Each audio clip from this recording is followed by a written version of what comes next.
Oh, here we go. Hey, everybody. Thanks for jumping in. I didn't get my intro down quite right, but work in progress like everything. Well, you're wondering what I'm doing jumping in your feed at 4:45 on a Tuesday night. I think it's Tuesday night.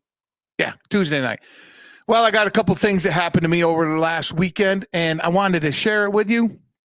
But before I get into all that, of course, I got a couple things I want to throw at you. Going to keep them short because I like to keep this short. This is one of two types of episode or styles episodes I do within the podcast.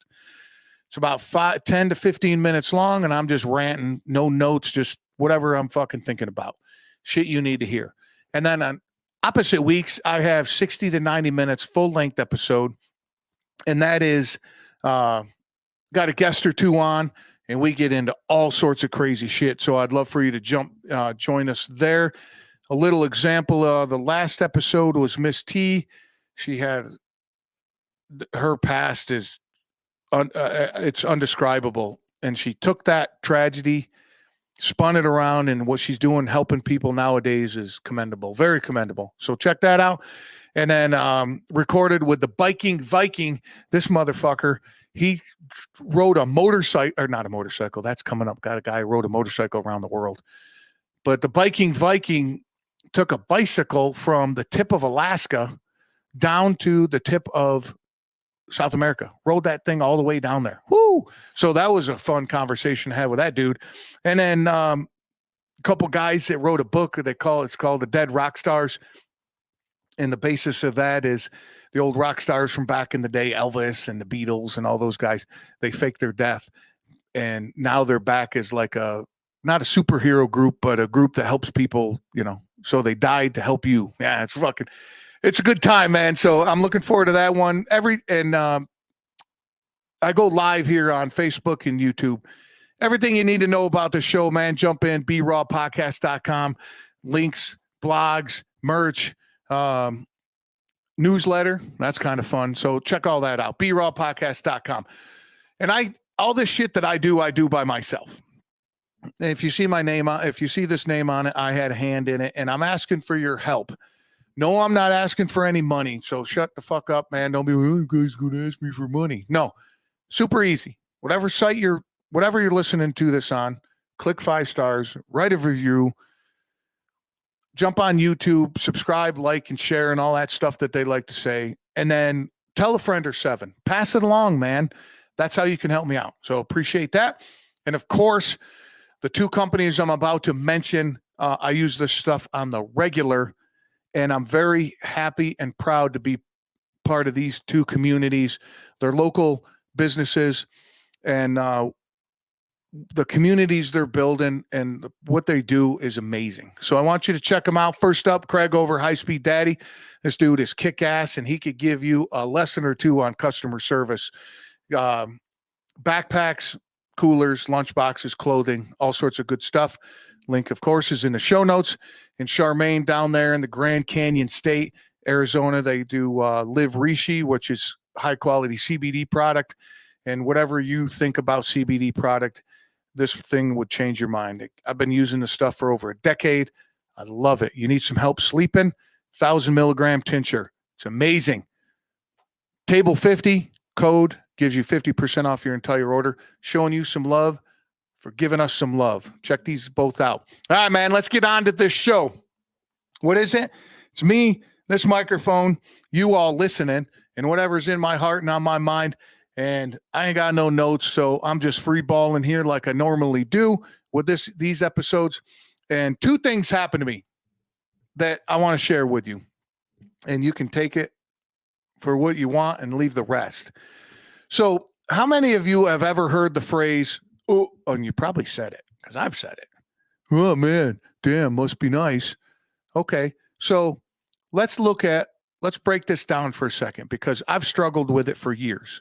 And I finally, over the last couple of years, I've come to terms with it, and I handle it differently. So how I used to handle it, because I've been on both sides of the spectrum. I've been to so fucking poor, the bottom of the barrel, that I was buying food stamps from a drug dealer. And then I've been on the other side of it to where I've had complete fuck you money. So I've seen both sides of the world. Success to you. is however you define it. Okay. I don't care how you define it. That's up to you because success is completely different for everybody else. And success for me right now, and it has been for many years, is I have things that money can't buy. I have a beautiful family. I have a house full of love. I have a beautiful family, and I'm healthy. I take care of myself. Yes, I do like chocolate chip cookies and Ben and Jerry's ice cream. So that'll never go away, but I handle it in my own way. I try to stay healthy as I can. So these are things that money can't buy. Um, and then, so however you think of it, sorry, I lost track. However you think of success is. But the thing is, damn, it must be nice. I used to handle that with, if somebody said that, I'd be all shy. I'd be like, oh, I know that's hard to believe. But I would be all shy and I'd be like, oh, yeah, well, yeah, kind of, Now, fuck Jesus, dude. Come up to me and say anything about the life that I live. Must be nice. You're goddamn right it is. Because do I work hard? My wife works hard, and we work very hard and long hours to have the life that we have. A 9 to 5 didn't get this life that I have.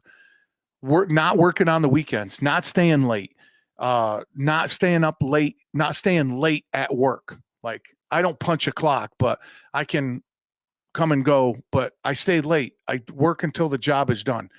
With this show, do I stay up until midnight some nights, most nights, doing admin work and catching up? This is show business. This is the show that you're seeing is a fraction of the amount of work that goes into this thing. And do I love it? I love it. So I'm not complaining at all, but must be nice to have that show. You're goddamn right it is. I enjoy it. It's a lot of work. So do I sacrifice family time and other activities that I enjoy doing to get this stuff done and to take care of and build the life that I have? Absolutely. Two things can't occupy the same space, so something's got to give.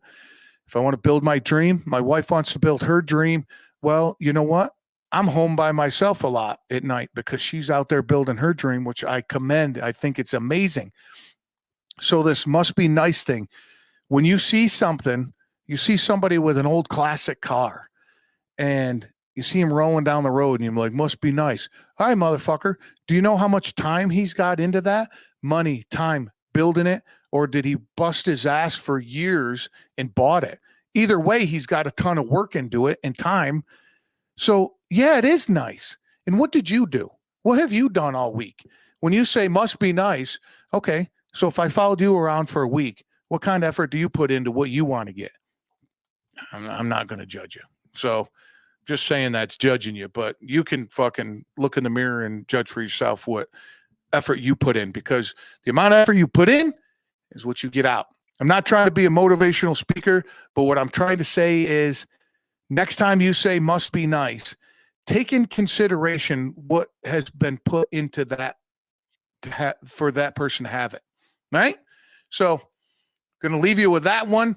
Take what you want out of that. But of course, there's an asterisk to everybody, right? Of course, there's somebody that rented a nice car and they're running around like they're fucking cool, or something was given to somebody, whatever. We could go on forever about that. But the majority of people that have something, that have built something, and I can only speak for myself, I've built this, it's a lot of work.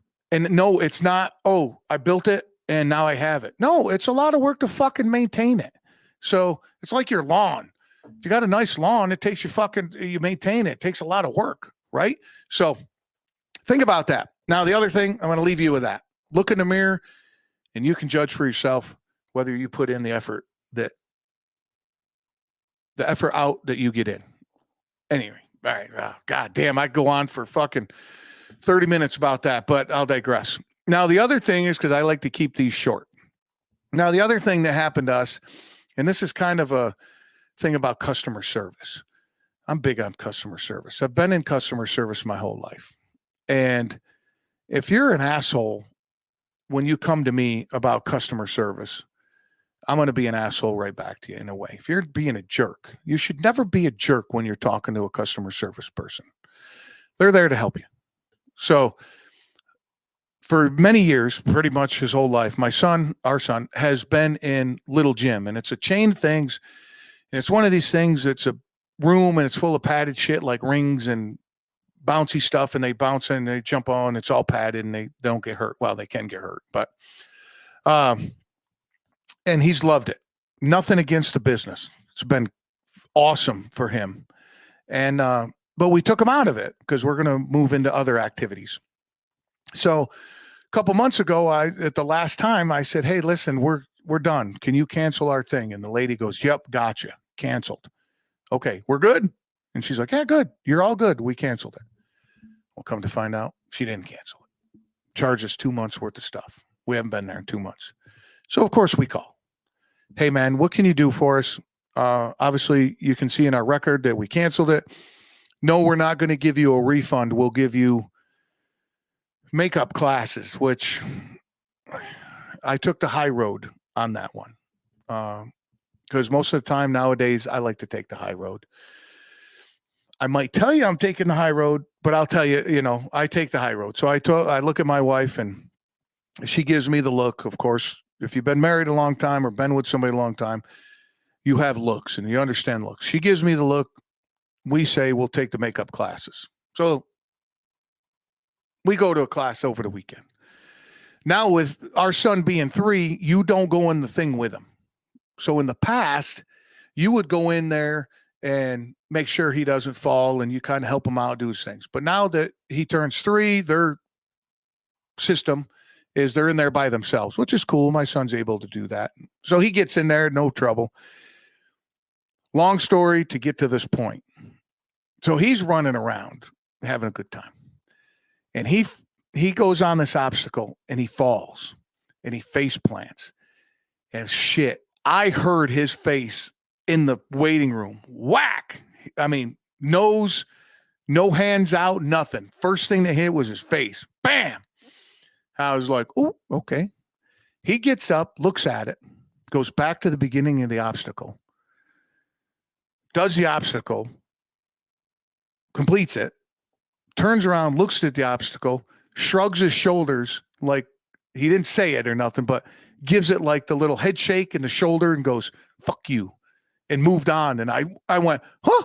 And I looked over my wife and she's just as surprised as I was. And I go, what was that? And she goes, "Did you teach him that?" And I go, "I didn't teach him that. I'd be bragging if I taught him that. Where'd he pick that up from?" And he did it 3 more times. Like he'd get on this obstacle and he would do it and he would fail. He'd get up and he'd do it and he'd complete it and he'd give the little shoulder shrug like, "Fuck you." And he moved on to the next thing and he kept doing it. And I was like, "Oh my God." It was a proud moment. And the lesson I got out of it, because I learned a lot from my son. When you pay attention to somebody, you can learn a lot. That motherfucker don't give up. And I don't know if he got that from watching us, because we just, again, that's going back to and I thought these two subjects kind of combined, because must be nice. We don't give up. We tackle our dreams and what we want and our responsibilities, and we don't stop until they're completed. And yes, have I taught my son, like he's helped me mow the lawn, and halfway through the lawn, he stops. And I go, "No, bro, you said you were going to mow the lawn.